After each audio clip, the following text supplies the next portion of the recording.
Well, the Nifty bank continues to be a wee bit of a problem pocket for the market right now, and as a result of that, the Nifty hasn't gone much beyond that 19,450 odd mark. So that's something we'll watch out for. And the pair trade between Hero MotoCorp, Bajaj Auto, and Eicher Motors continues. Eicher Motors now down 12% in the last three trading sessions itself, currently at the low point of trade. But let's get chatting on the real estate space. That seems to be a buzz, and this morning we got the first quarter business update from Ajmera Realty as well. A 44% year-on-year drop in sales. Although, remember, it comes on a high base. It sold a big ticket project in the first quarter of FY23.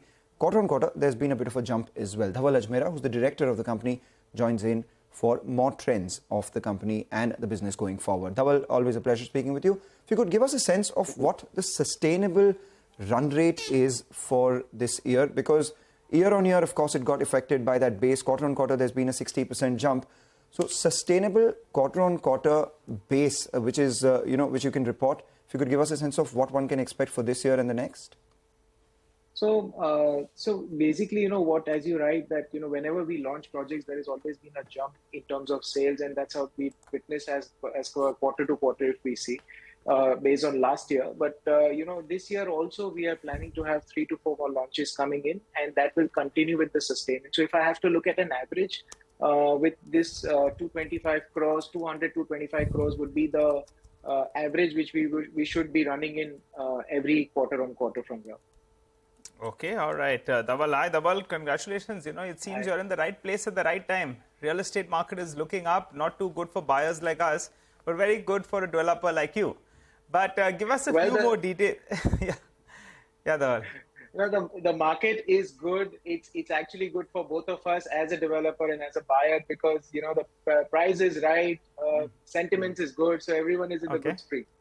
Okay, Mangalam and me could disagree on that with you, but let's focus on your business. You call yourself a buyer. I don't think I've ever bought any real estate in my life. The latest acquisition perhaps would have been a 6-inch phone. That would be the real estate, the only real estate I've ever purchased. Dhaval, actually, both of us are enjoying. We are happy that the parents took good care of us. So we are looking at that, but at some point of time, we'll be a buyer as well. But Dhaval, let's get back to your business. You were talking about prices, right? When was the last price hike that you took, and are there more price increases on the anvil? So basically, see, it's not like that there is a price jump, coming every quarter on quarter. We also understand that there is a sustainability and volumes coming in with the price acceptability. So it is primarily on an average, just basis the inflation rise or the price hike in the raw material something. So we would say about 5 to 8%, probably year on year, we would have an incremental, depending upon the project and depending upon the, the status of the project. So sometimes if it is ready and there is less inventory, obviously, then probably there would be a higher price. But if there is under construction and things are going smoothly, then we don't believe in incremental of pricing. But more important is to increase the volume and continue with the sales. All right, 5 to 8% pricing is what you're looking at in terms of growth here. But, there's divergence between your bookings growth and your collections growth. I mean, your sales have grown 60% quarter on quarter, but collections have grown just about 8%. Can you tell us what the reason for this is, and when do we see collections catch up as well? So this year, this quarter on quarter, we had 2 good sales, one coming from Bangalore and one coming from our Ghatkopar project, which we recently launched. And these both are in the initial stages. So obviously, when you have the pre-launch or the launch happening in, so there has been a good sustenance and movement within that. Collections is primarily basis of your, construction work which is going on. So for our projects which are nearly getting completed, like Greenfinity, Sikova, or Lugano, or, Nucleus in Bangalore, these are, the collections come on basis slab to slab. So obviously, there would be a difference, but because these 2 projects which we launched and we got a good response, that's where we see a higher percentage of growth in the sales versus the collection. So what does collections for the entire year this year look like? Last year you did about 530 odd crores. So this year we are looking at almost around the same range, because with the kind of sales and the operationals happening, I think we should be panning out to a little bit more, about 10-15% higher than what we did last year. All right. That will give us a couple of more details then. What's the launch pipeline looking like this year? I think you were guiding for around 1 million square feet approximately. You could give us an updated number and split that up for us. How much of it will be affordable, mid-segment, luxury? If you could give us those details.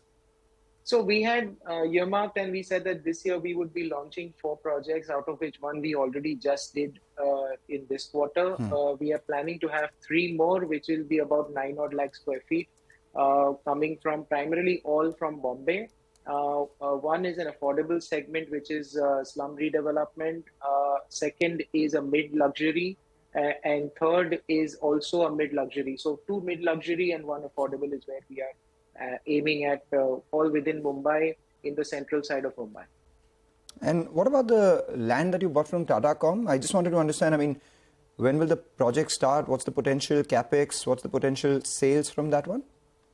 So that is about 2.5 lakh square feet of sales area from that, where we are eyeing in the top line about 500 odd crores. And that should be coming up towards the last quarter of this year. And that's where we are aiming. So right now the processes of clearances and all those is on, and we should be able to finish everything by towards the last quarter and launch the project. This is over and above the revenue potential of 4,050 crores that you had guided for earlier, right? No, this includes that. And by when do you realize all of that? Over the next how many years? In the next 3 to 4 years. All right. Dhaval, final question then. When things are looking good, everyone's happy, right? The problem is debt can move from a friend to an enemy very quickly. But you're not too leveraged. Could you tell us what is the updated debt number? And given the kind of execution plans you have, what is the peak debt level you're looking at? So right now we are at about 775 in terms of debt, 775 crores. And we are aiming at, reducing the debt every year on year, in terms of while we launch new projects, obviously the debt will start coming in within the project. So basis the project, we will have debt, because that will be like a working capital for the project. But as a group level, we want to, reduce the debt. So overall, if I have to look, we probably would be around 500-700 crore range in the next 1-2 years time.